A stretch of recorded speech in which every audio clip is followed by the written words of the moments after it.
Tuhan bersamamu. Dan bersama rohmu. Inilah Injil suci menurut Santo Yohanes. Dimuliakanlah Tuhan.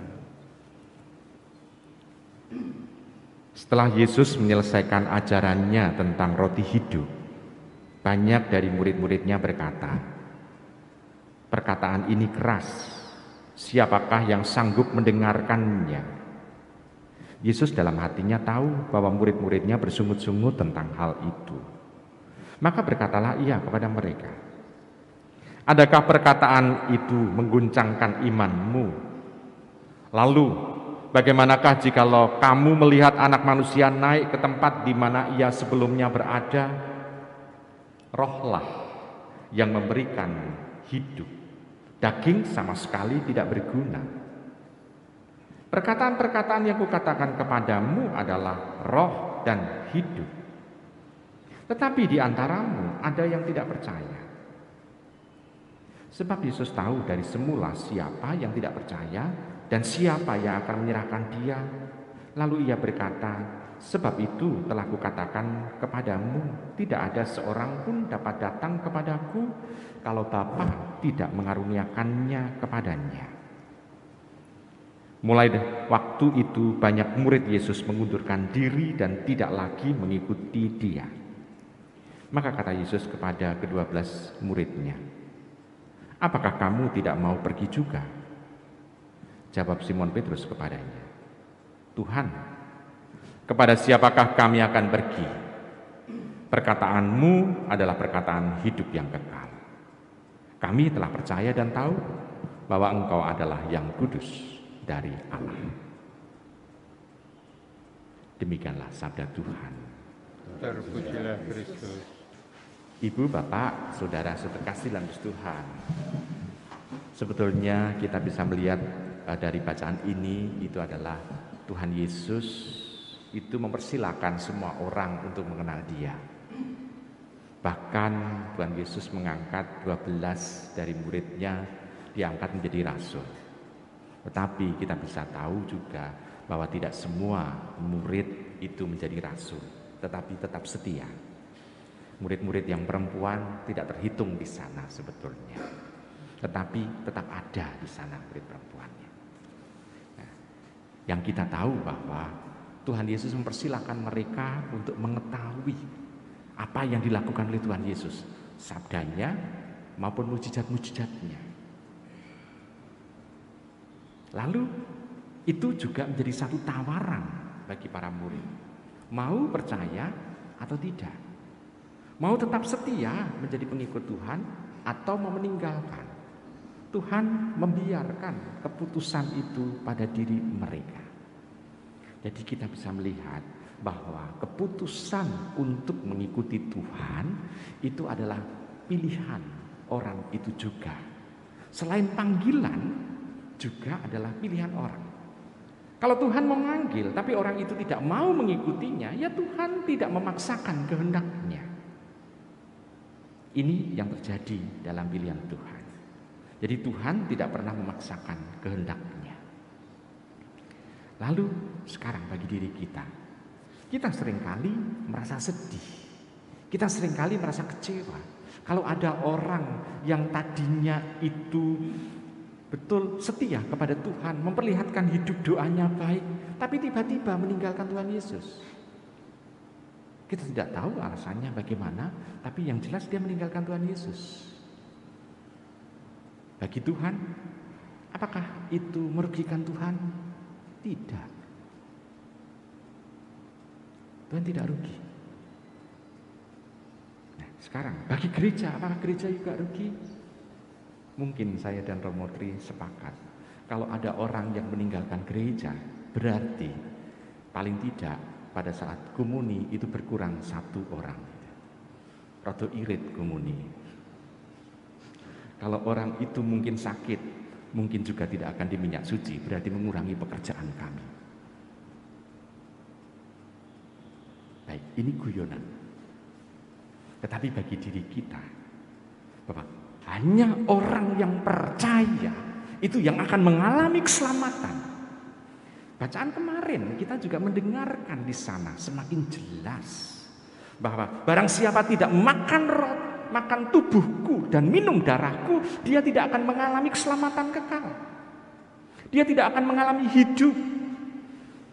Berarti tanda bahwa barang siapa tidak menerima komuni suci, dia tidak mengalami hidup. Orang tidak hanya hidup dengan sabda. Kalau dengan sabda itu sebetulnya adalah warisan yang kita warisi dari tradisi Yahudi. Orang-orang Yahudi di sinagoga itu membuka Taurat, menjelaskan isi Taurat dan kitab para nabi. Berarti kan sabda di sana. Nah, Tuhan secara khusus mau menunjukkan kepada kita, yaitu tubuhnya dan darahnya yang menjadi bekal bagi diri kita untuk kehidupan kekal. Bagi orang yang tidak tahu maknanya, seringkali itu lalu mengatakan bahwa, oh Tuhan, itu berarti kita kalau minum darah dan makan daging, ini berarti sesuatu yang gegirisi, dalam arti jijiki. Kenapa? Karena kalau kita makan daging, oke, daging itu mateng. Kalau kita makan darah ya wis digodok gitu ya. Tapi kita bisa melihat Tuhan itu mengatakan seperti itu untuk menjelaskan kebersatuan, keintiman, kesatuan Tuhan dengan diri kita. Kalau kita makan tubuh dan minum darahnya, berarti ada kesatuan Tuhan yang menyatu dengan tubuh kita yang fana ini. Berarti tubuh kita ini itu akan diarahkan oleh Tuhan menuju kepada keselamatan. Nah, kalau orang itu menolak Tuhan, ya kita tahu apakah keselamatan ada dalam diri orang itu. Kita tidak tahu. Tapi yang jelas bahwa Tuhan menginginkan kebersatuan itu. Maka para murid yang disebut dengan rasul dan diwakili oleh Petrus mengatakan, Tuhan, dengan siapakah kami akan pergi? Karena sabdamu adalah perkataan hidup yang kekal. Untuk menjelaskan bahwa mereka tahu bahwa kebersatuan, kedekatan Tuhan dengan dirinya itu membawa keselamatan. Jadi keselamatan itu berdasarkan kebersatuan dengan Dia. Sehingga kematian nantinya yang dialami oleh setiap manusia itu membawa apa yang sudah dibawa semenjak dia hidup. Kalau hidup sudah terbiasa bersatu dengan Allah, maka kematian itu menjadi semacam hal yang paripurna, kebersatuan dengan Tuhan. Tuhan memang menjadi hakim bagi diri kita. Tapi ingat, hakim yang tidak butuh jaksa maupun pembela. Kenapa? Karena Tuhan menghakimi bukan atas tindakan kita, tapi berdasarkan hati kita. Maka Tuhan sebetulnya mau menjelaskan kepada kita kebersatuan kita dengan Tuhan semenjak di dunia ini menjadi hal yang penting bagi diri kita demi keselamatan kita. Hanya masalahnya sekarang pilihan kalau di dunia itu kan orang setia dengan Tuhan Yesus atau orang memilih cuan Yesus. Cuan, keuntungan, materi. Maka kalau orang berdoa pada Tuhan Yesus atau kepada cuan Yesus, seolah-olah Tuhan itu menjadi mata uang bagi orang itu. Cuan Yesus. Nah, sekarang kita bisa melihat Tuhan membiarkan orang memilih mana yang akan dipilih. Keselamatan tidak bisa kita beli. Walaupun kita menghasilkan uang bertumpuk-tumpuk, tapi kalau orang itu hatinya jauh dengan Tuhan, dia tidak bisa membelikan keselamatan. Walaupun orang itu bersedekah di mana-mana, tapi sementara hati ini tidak mau dekat dengan Tuhan,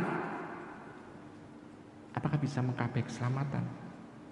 Karena yang penting bagi keselamatan adalah dekat dengan Tuhan. Dan kedekatan dengan Tuhan ini menggerakkan orang melakukan tindakan baik. Bukan berarti tindakan baik akan menghasilkan keselamatan. Harus dibalik pikirannya. Jadi kedekatan dengan Tuhan terlebih dahulu, itu yang mendorong orang melakukan kebaikan. Maka ibu bapak, saudari, saudara terkasih dalam Tuhan, kita sendiri itu bisa merasakan dan mengalami kalau ada kita menerima kebaikan dari orang. Orang ini karena digerakkan oleh Tuhan, ataukah karena hanya kebaikan semata-mata karena kita anggota masyarakat. Kita bisa tahu. Nah, kita tahu juga bahwa orang Kristiani melakukan kebaikan karena dia digerakkan oleh Roh Kudus. Berarti ada kedekatan dengan Tuhan.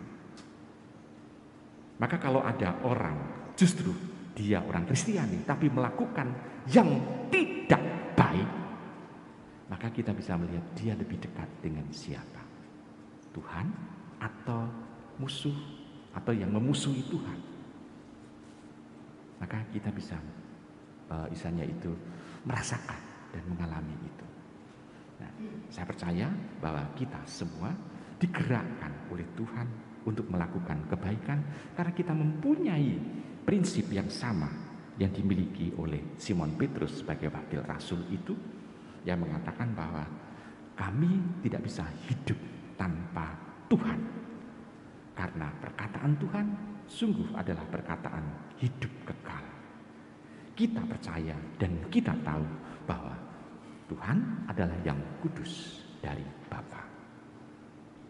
Kalau seperti itu, maka kebaikan yang ada dalam diri kita ini akan disempurnakan oleh Tuhan. Kita bisa melakukan tindakan ini, tapi penyempurnaannya adalah dari Tuhan. Kita melangkah, Tuhan yang menyempurnakannya. Selamat merenungkan.